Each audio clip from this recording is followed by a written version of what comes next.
All right, coming up on today's edition of the Art Marketing Podcast, back with another artist interview. And I think you guys are going to find this one very, very interesting. I've got artist Matt Kress.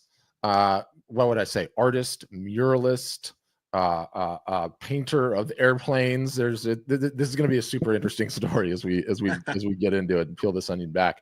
But Matt, I always like to start with the high level. Give me the elevator pitch. Who are you, Matt? What do you do? Give us a little bit of the backstory. Yeah, my name is Matt Kress. I studied art at Kent State University in Ohio. Wow. I have a pretty interesting story. I graduated from Kent State, and I started out as an architecture student there and fell in love with the arts and started painting, excelled at painting, design, sketch at Kent State, and came time to graduate, and I had no idea how to make money being an artist. Yeah. So. And that's, I've told a lot of people, that's the one course that colleges don't teach. How do you be a personality? How do you be successful as an artist? How do you sell art to other people? And those are the skills at that age that I just didn't have. So I went into the business world for several years. I worked for a company called Fastenal for 10 years out of college, and was very successful in the business world. I went back to school for process engineering, and had a successful world, but it was never fulfilling to me. No matter how much success, I still, in the back of my mind, felt like I was an artist. And a good friend of mine is a pretty famous musician in a rock band called Amber Lynn. And when I first moved to Florida, I live in Florida now. He came over to my house. He's like, "Matt, your paintings are incredible." He's like, "I didn't even know you did this." And we've been friends for a year.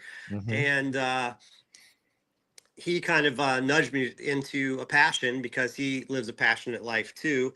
And said, "You got to get your work out there. You got to start doing it." And he said, "The first step in that is you have to start introducing yourself as an artist."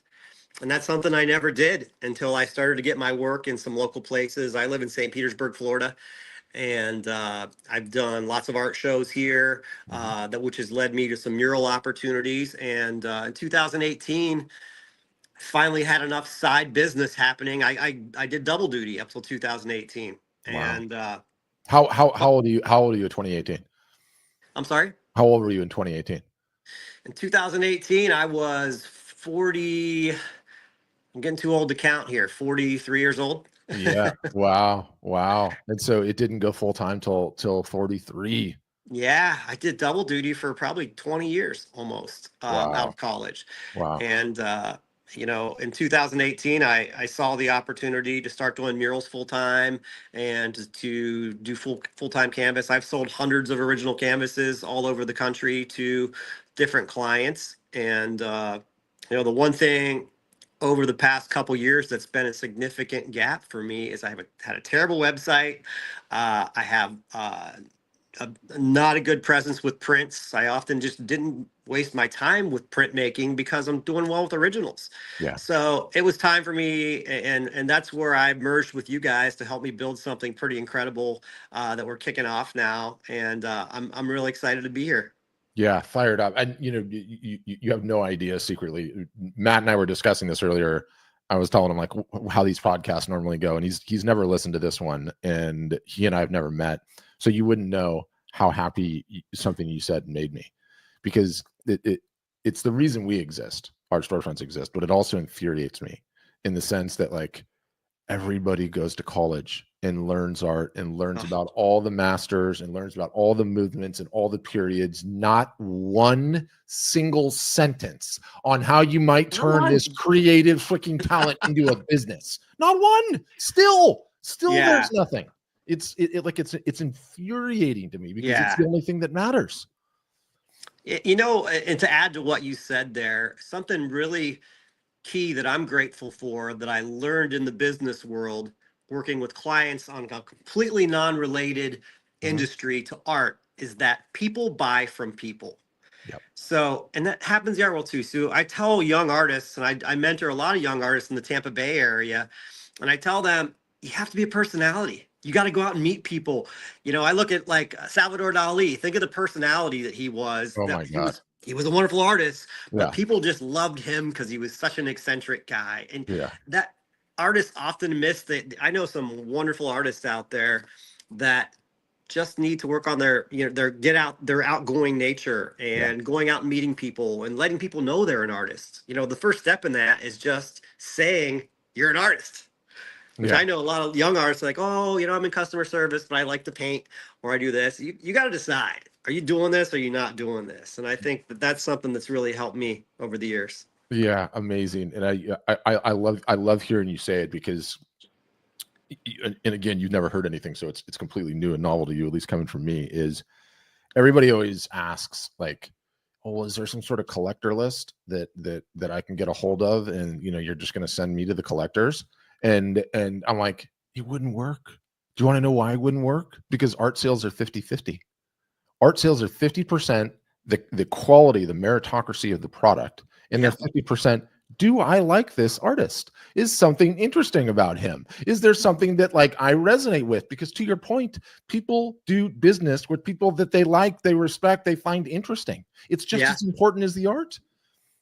You can draw the parallel you can draw to what you just said to that is that in the music world, if you look at most of the stuff on the Billboard charts, it's the top. Mm-hmm. They're not the best musicians. No. They're not the best singers. They're not any of those things, but they're up there because people like them and Yeah. people see something that they want in them. And it's no different in music than it is in art. It's the same thing. You got to be a personality. You got to say the right things. You don't have to be the most technically skilled artist. Mm-mm. You don't have to be the most realistic drawer.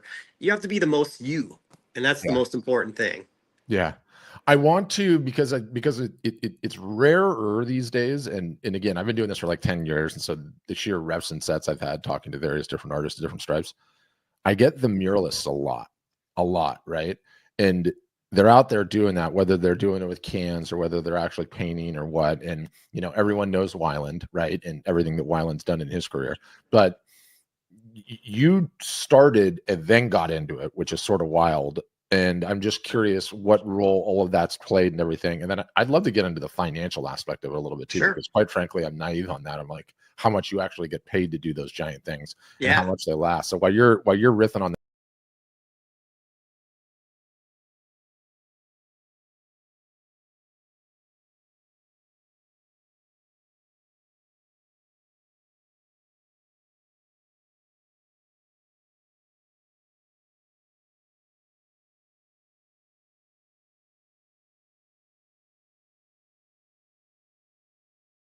One of the marketing managers for them said, "Hey, I love your canvas stuff. You've done a couple local shows, so by all means, it was pretty crazy. The first mural I did was for the Tampa Bay Buccaneers, and one thing wow. I didn't know about murals was that they're billboards. They're marketing, advertising billboards for you. So every time you do one, if you do a great job, it's going to lead to another one. And that particular job, it was Mhm. almost a joke. I only made $1,000 to spend 2 weeks of my life painting a mural for the Tampa Bay Buccaneers for a festival. So basically, they Wow. paid for my supplies and gave me not even enough money to live for those 2 weeks. But I saw the opportunity and knocked it out of the park for them and did something really good.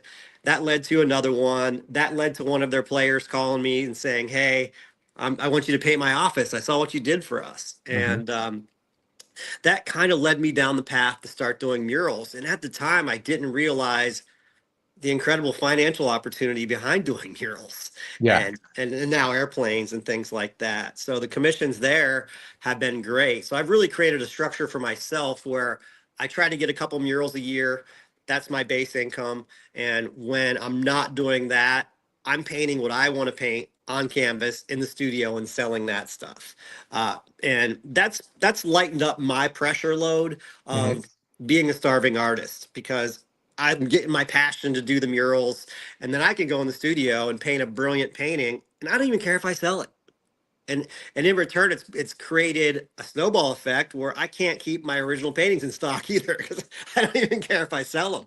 It's that I'm not really trying to push that stuff into people's homes, and they see that, and they see how much I care about what I'm doing, and they see that the creative pressure is off for me. So I'm painting whatever I want. If I, you know, Jimi Hendrix painting in the background with that I just had fun with. You know, when I do things like that that resonate with me. Yeah, I love that. And you know, it's so interesting to hear you say it because everyone just immediately goes. It's like the way that we're wired as human beings. Like, okay, I want to go and do this job, and I need to get paid. And if I don't get paid a ton of money for it, why am I doing it? There's no business there, right?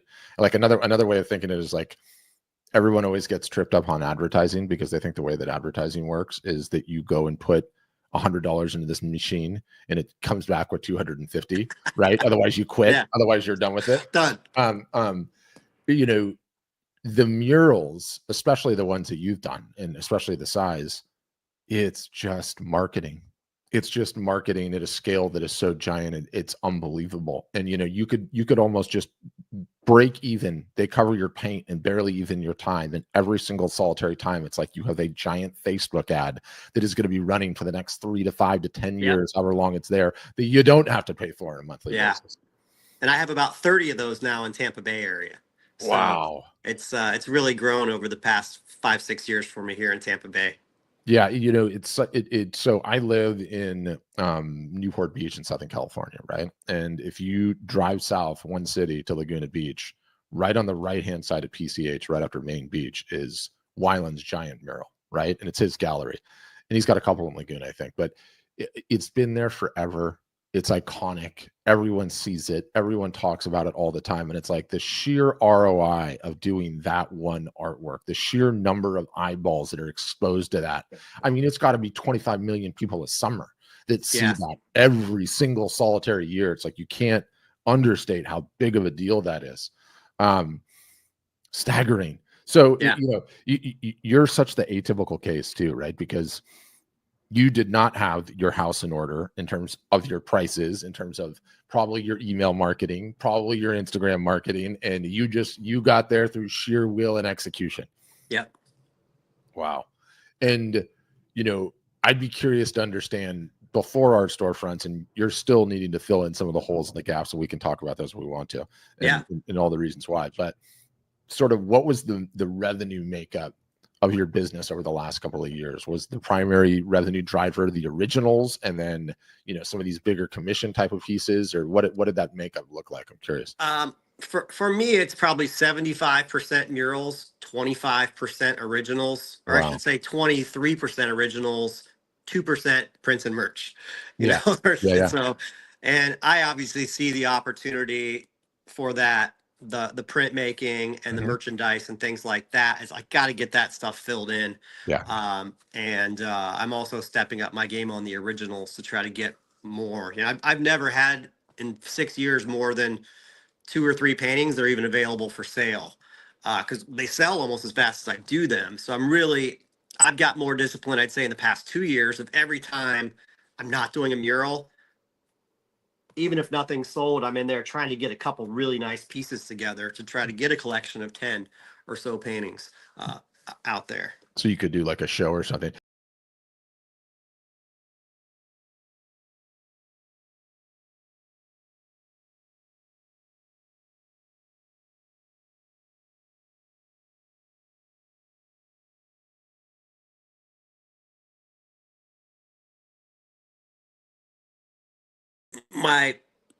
Of my top originals, you can see most of them are sold there, and even the top left one that I just did, I just added it, but it's already sold.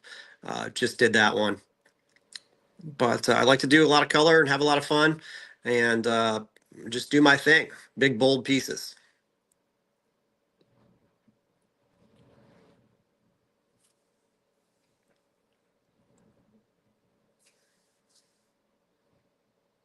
I'm losing you. Can you hear me again? Yes. Yeah, I don't. My damn streaming software, like, just anyway. Side tangent. So what I was asking is just where you're at pricing wise in terms of range on originals currently. Between 5 and 20,000, depending on size. Yeah. Wow. It helps. It helps when you have demand. So you literally cannot create enough of those right now. I mean, you're completely sold out in your shop. Yeah. Wow. So I've got one Einstein for sale right now, which is on my website. I recently added it, but it's the only painting I've got right now that's really available. Amazing. So the real question is how the hell are we going to get you more time so you can actually make more of these guys? Yeah, and my mural prices have gone up. So Mhm. for recently, for a while there, I wasn't losing any bid, and I realized that what I'm doing now is, now that I'm getting a little more experience and better at murals, is my prices go up, which is going to enable me to have some free time to Mhm. do that. And that was kind of the plan from the beginning. Is that I want to be a Shepherd Farley or a Wyland, or these Mhm. these guys are getting $250,000 a mural in some cases Wow. And on that stuff. what happened to Shepard Farley? Has he always just been the mural guy ever since? Yeah, he's got his brand is with Obey is so big now that he's not even really painting murals anymore. He's got a team that just like prints it and puts it up like wallpaper Yeah. in a lot of cases. I think he's Yeah. printing, he's definitely painting some stuff, but he's a genius. What he's done with his brand is great. And I'd love to talk to him sometime, but I'm curious how he's built that brand and built some free time for himself too. Yeah, So it's sort of I mean, you just kind of like threw me in the time machine because I feel like, we were coming up when that Obey stuff started becoming yeah, everywhere. And it was like even those, like, the nature of how those stickers looked, yeah, like right when it started, like they were it was like old school technology brought back, right? Like the way that they were mopped on everything. That guy was everywhere. That yeah. Anyway, that was a blast from the past. Talk to me too, because I'm curious, like, how many in-person shows and fairs have you done over the years? Have you used that as a driver? Yeah, I've done Art Basel Miami 2 years in a row. I had some mural conflicts Mhm. last year with Art Basel, so I made a decision. The same sanctioning body that puts on Red Dot Miami for Art Basel, they Mhm. also do Art Santa Fe. So last summer I went out to Santa Fe, New Mexico. Uh, Wow. I've got a pretty good art presence and original sales presence in Florida.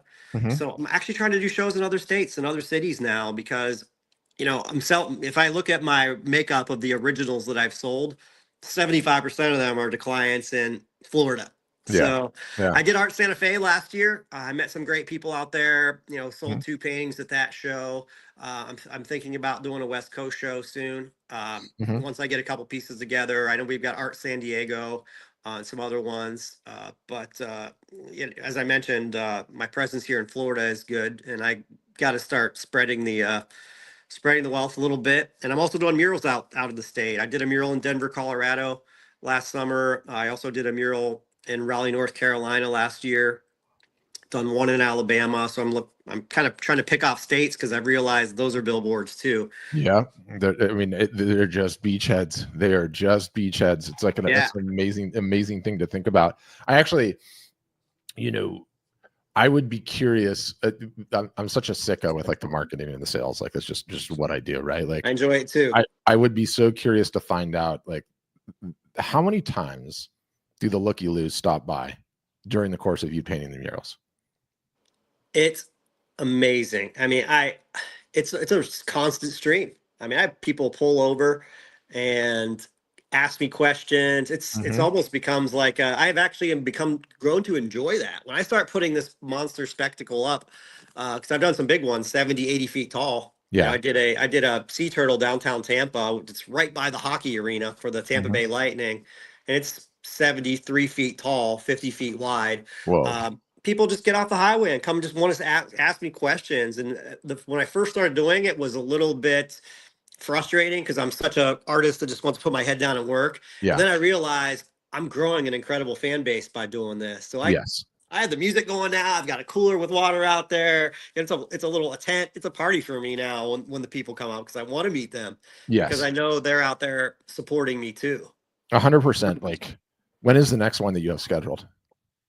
I'm getting ready to do a coffee shop downtown St. Pete. It's called Southern Grounds. Uh-huh. It's a brand new construction, Central Avenue, right in the heart of the city. I'm doing 2 murals in there, and they're making it my gallery, and it's Inside or outside? Inside. the inside. So it's Got an it. Got interior mural, it. Okay. um, and We could do a practice run on that one, but okay, I want I need to know. I need to be in the know when okay, the next big outdoor one is scheduled.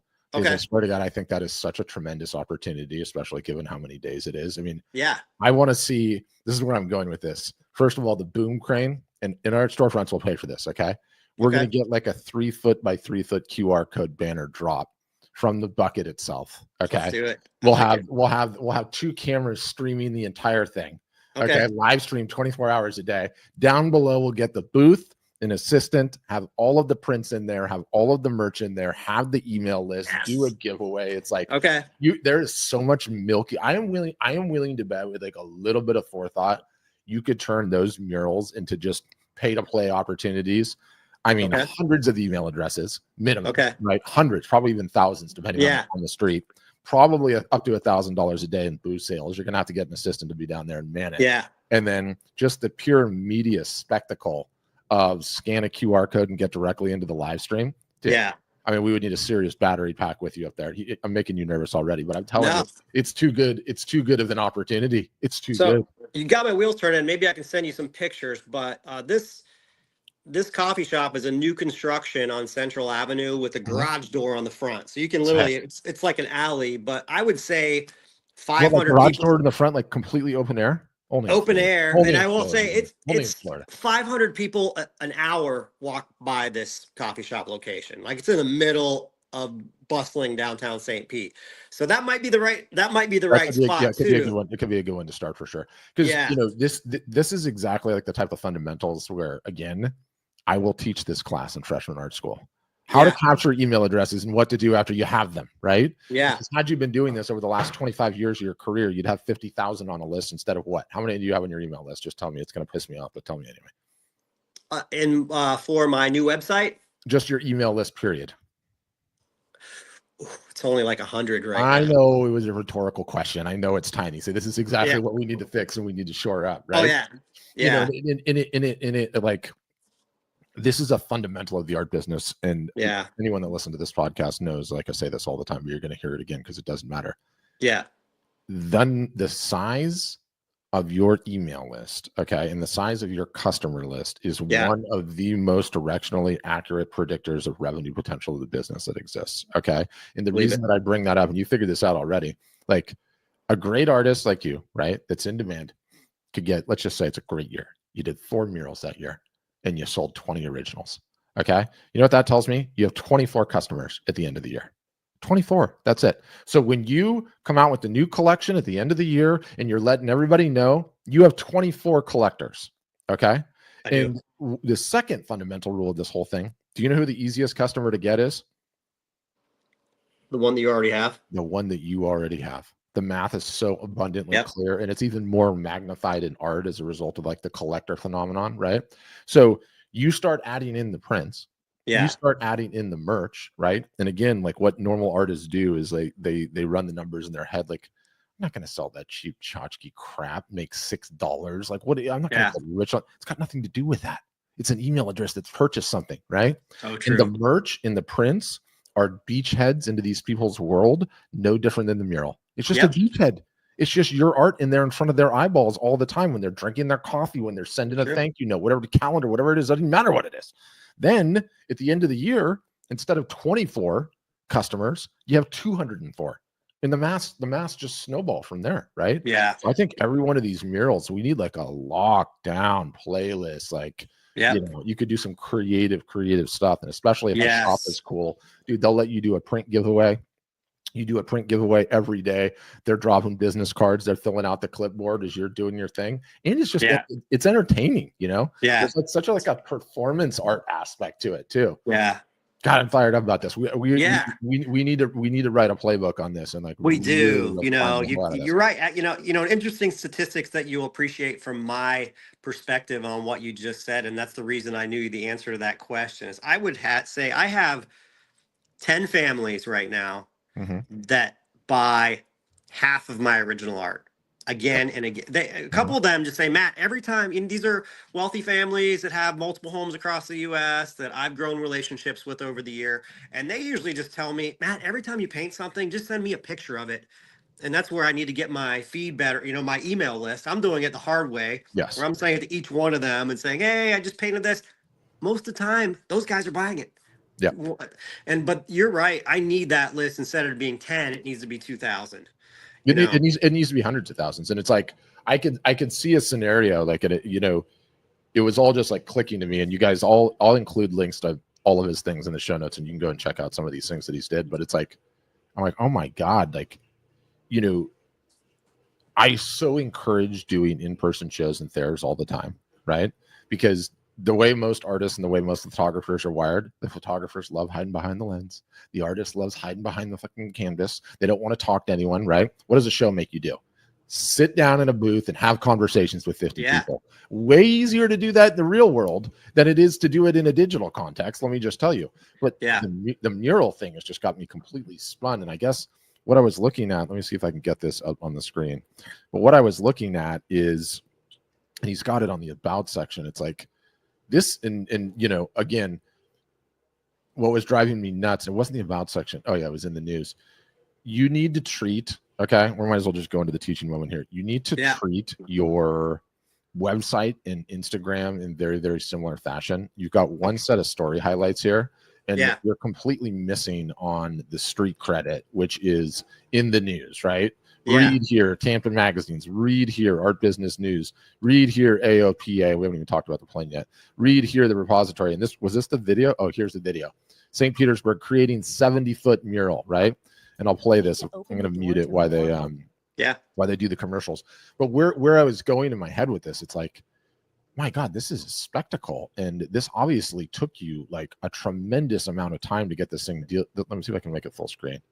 Is it showing full screen on your end? Yes. Okay, good. Hopefully it'll do on the podcast too. But like this alone, like it's so performative. Look at how high this thing is.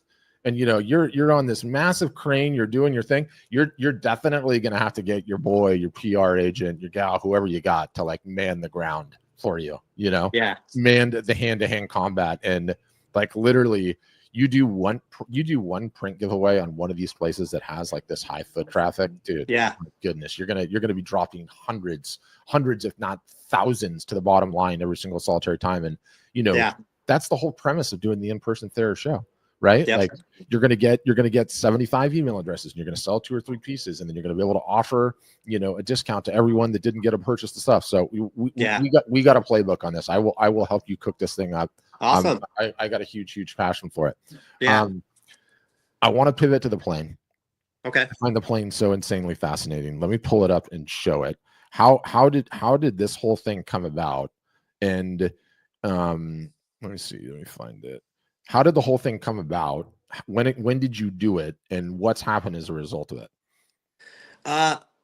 Well, it's been out there for about 2 years now, and a local. You know, and it came through my murals. I got pretty well known here in St. Pete as a mural artist. And a very forward-thinking friend of mine said, hey, you know, what do you think about painting my airplane? He's like, I'm getting ready to do it. He's like, I'm thinking about it. That's the new plane that I'm getting ready to paint, which is a much larger plane. Yeah, painting that. Yeah, it's a big plane. And he's the owner of that plane has given me full creative freedom on it. And I'm even picking the leather interior that we make on that plane. So it's going to be a flying piece of art on the new one. Yeah, the plane is just wild. And Matt and I were talking beforehand about like, because I was so curious because, and this brings up another question. So you're equally talented with the spray cans as with the brush. Your paintings you're doing with the brush mostly. Is that correct? Yes. And then the spray cans just is by virtue of the fact that you're great at this to begin with. Yeah, I've studied art over the years. I want to be a multidisciplinary art. I've used airbrushes, I use spray paint, I use oil, acrylic, paint guns, and they're all just different tools that you need to learn how to use. And through the murals, I've gotten much better at using spray paint, and I think that's a tool that all artists really need to pick up and use. Yeah, I mean, and I tell a great thing. You know, when we're talking about this, I tell a lot of young artists that are painting stuff on canvas, go do a mural for free. Show some business, hey, here's my canvas stuff. Could I do an accent wall? I don't even want to charge you for this mural. I just want people to see it. And you have to do that. You have to do one like that. And I've told a lot of young artists, and it's seriously, like you know that it's a billboard. Yeah. They go in there and do a nice job. That's their QR code right there. Yeah. Boom, to get the hits. Everybody's walking by that all day. So that's such a critical part. But like I said, I tell a lot of young artists, just do it free. Yeah. Especially in the beginning. Like, don't get like, artists are their own worst enemies. And in so many ways, it's like, do I need to get a contract together for this one, and what should I charge, and what should be the terms that they agree to before they do it. And it's like the business owner's like, terms, like, dude, go and get some paint and freaking make it look cool. Leave me alone, right? Like, just get a foot in the door. On a side tangent, are you a Banksy fan too? I am.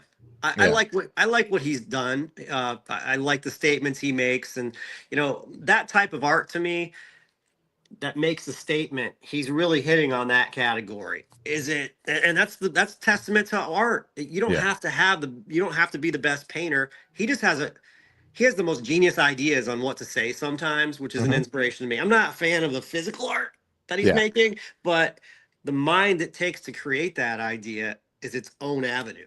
That's where I'm at. I mean, I appreciate the art. It's not like I'm so blown away, but I love the creativity on some of the murals, like the way they incorporate. Yeah, it's just so good. He just did one recently on like, somewhere in middle England, and it was like a 4-story apartment block where he like totally used the bushes that were in the foreground. Anyway, I think he's really creative that way. Yeah. Where else? I had other things that I wanted to go on. Yeah, so we need to tune up the social media profile. Get a little bit more of that street credit on there. You need to get the lineup cemented. Like the whole deal with the lineup, by the way, is you have never heard me say this. Non-wall art is a part of it. Don't care what that is. Pick whatever merch you want. Doesn't matter. Stuff that we provide, stuff you do on your own, doesn't matter. Non-wall art is a part of the lineup. Not everyone is ready to buy wall art at all times. Yeah. You need prices in the 0 to 100 range. You need prices 100 to 1,000. Top end of the range you already have covered. The whole point of that, acquire as many customers as possible. Don't let somebody that's not in the right socioeconomic frame of mind leave your damn operation without something in hand and without you having a record. That's it. Okay. You do that over the course of the long term. It's how you win on every single solitary thing. I think you have big gains on Instagram to make without question. There's a couple of things. What we might do is I'm hungry for podcast content. Had this podcast forever. And over 600,000 downloads, actually. Toot my head on that. I just was looking at the stats earlier. Anyway, I do these interviews, artist interviews. I do these like deep diving tacticals. Last week, I started for the first time what I'm calling working sessions. It's where I just grab an artist and we start on the list. And it's like, sign up for this. This is the service. This is what we're going to do. Tactical step A, tactical step B. So maybe we'll do one of those because there's a ton of stuff that we need you doing right away. I'm very interested in your celebrity base and nurturing those relationships. I was looking at his Instagram earlier and I saw one of the planes on here and it's like, PBD, right? Some of you guys know who this guy is, Patrick Bet-David. We're Swiss neutral on this show in terms of politics. People get charged up. I am the marketing guy. Okay. Yeah. I know how hard PBD works. I know the size of his audience. I see this and I'm like, okay, Matt, do you have his cell phone number? I also know that like one of the primary things that this guy gifts, and Patrick Bet-David is this guy that just loves giving gifts. He's constantly giving away art. Constantly. I mean, did you see that thing he gave to Tom Brady? No. Oh my God, dude. Patrick Bet-David commissioned this thing, which is this painting for Tom Brady, which I swear to God, only Tom Brady could own it because you either have to have a 50,000 square foot house or a warehouse to even hang. Yeah. And he commissioned some artist to paint Tom Brady in some like action pose for every single solitary season of his NFL career, like all the different teams in college and moments, and then gave it to him. It's like, dude, that guy appreciates art. Like I can't believe, which is obviously how you got in there. And I'm sure that's a great story. Yeah. But to achieve what you've achieved at the celebrity level, the football players, the famous people is the hardest thing to do, period. This guy looks famous too. It's like, you have to have an intentional plan about how you're going to cultivate these relationships and make sure you're checking in on them and watering them. Do you know who's one of the masters of this? Weiland. You know what he does? Dedicates time to go and like their social media posts as biggest collectors. Okay. Literally sits down on Instagram, goes and leaves comments. We'll send him a message, and he's one of the best-selling artists in the United States. So how do you think that happened, right?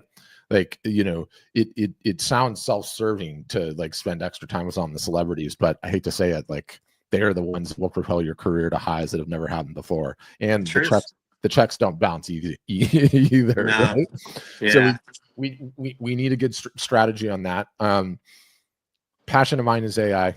Where do you come down on AI? I don't mean it to create the art. I mean everything else. Have you started monkeying around with it? What's your experience with it? Period. End of sense. Whether not at all or some in between. What? Yeah, I've had to use AI for client proposals sometimes because I'll have like some difficult clients that want 20 mural ideas. And I'm like, my goodness. I'm like, and I have other clients that just hand me the keys and say, Matt, I just want you to put what you want to put on this wall because I love you as an artist. And those are the best ones always. Yeah, but I've learned to use it for that, just to try to get to what the customer wants. I still create something original, but they're like, "Hey, I'd like a squirrel riding a bicycle with lightning bolts," something. I'm like, "This is going to be such a bad wall," but then I get them to see it through AI, so it's a good tool for me for that. I don't necessarily, I don't necessarily like it either. But it's also the world that we live in right now too. So it's there. It's not going away. I've seen. I've shown some work at some big expositions, and there's some people there doing the AI art on print, and it bores me to death when I see it. It's just like, okay, that's cool. It's kind of like, me telling you I'm a DJ and I just plug my phone into a speaker and hit play. And that's what they're doing there. And it's not enticing to me, but there are some wonderful things that can come from that tool too. And we have to use that. For sure. I think like what punctuates it for me, and I'm a huge tech nerd, and because it's the new thing, I'm all the way in. I've gone down so many rabbit holes, I can't even get to tell you. Later this afternoon, I'll go down even more of the rabbit holes because I just enjoy it so much because it's the new thing. But I've interviewed probably 100,000 artists in my career. Do you know what percentage of that 100,000 has even one employee in their business? Probably 10. It's like less than 1/10 of 1%. Yeah. And that sucks. That means an entire a world of creative entrepreneurs that are never going to be able to be more than a team of one, right? Or their significant other.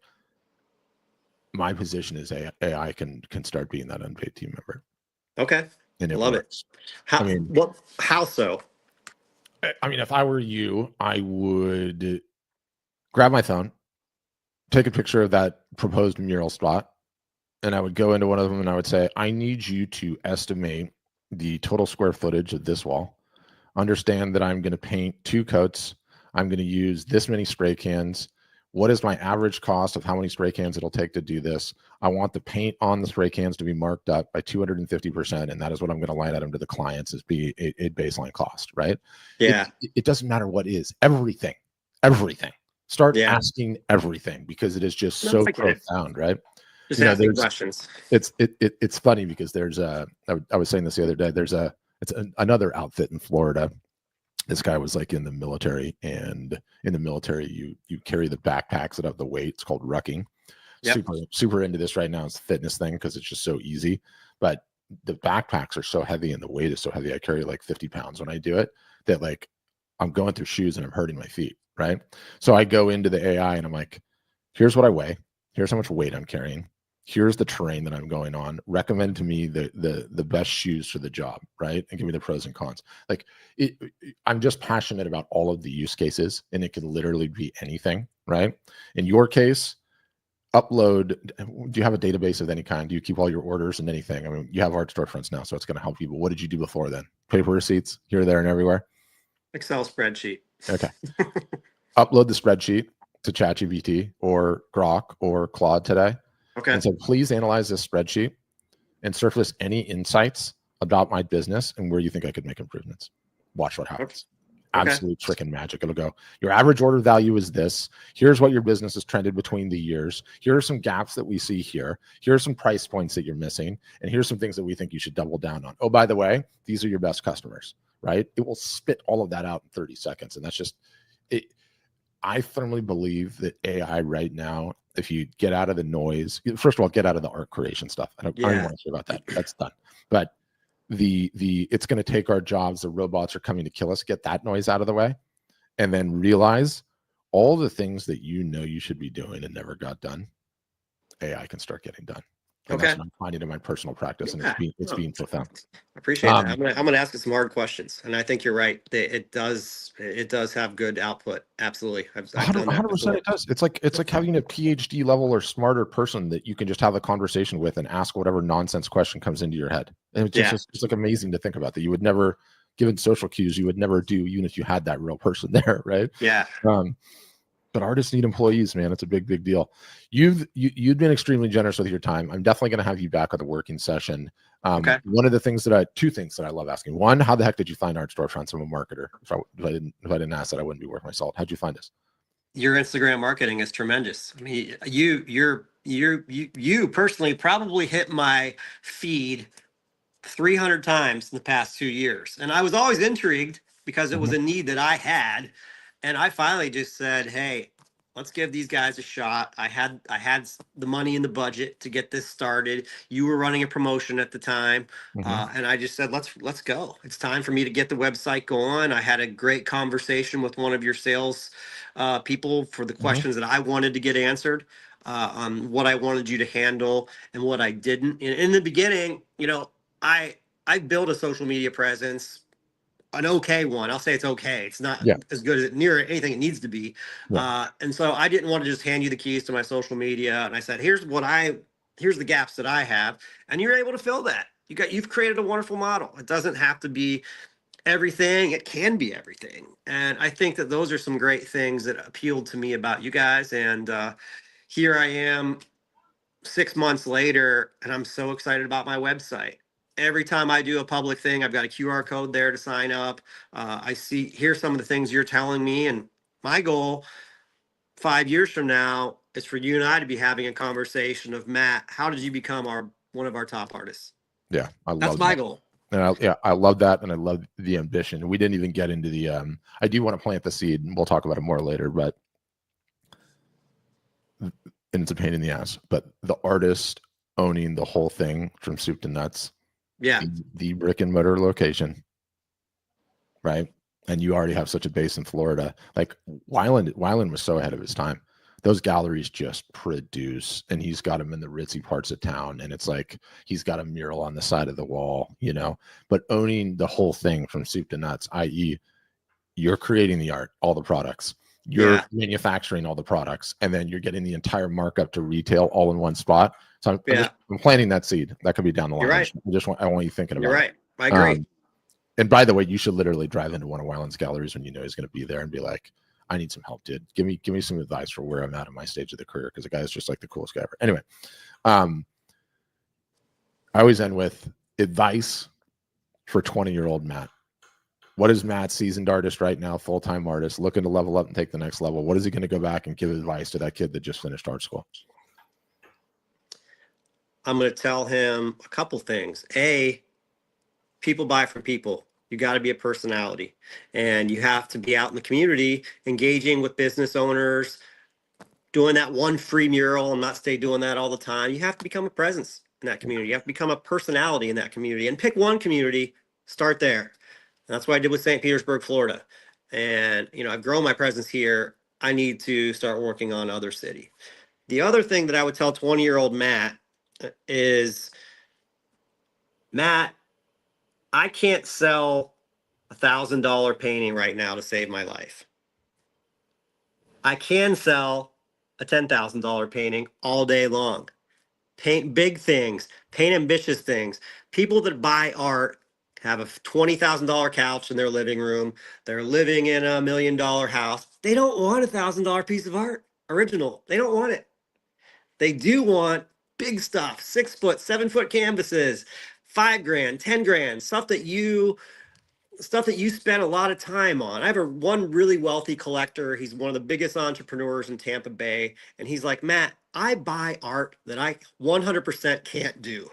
And he's like, some of the art that you did, I can see 100 hours in that thing.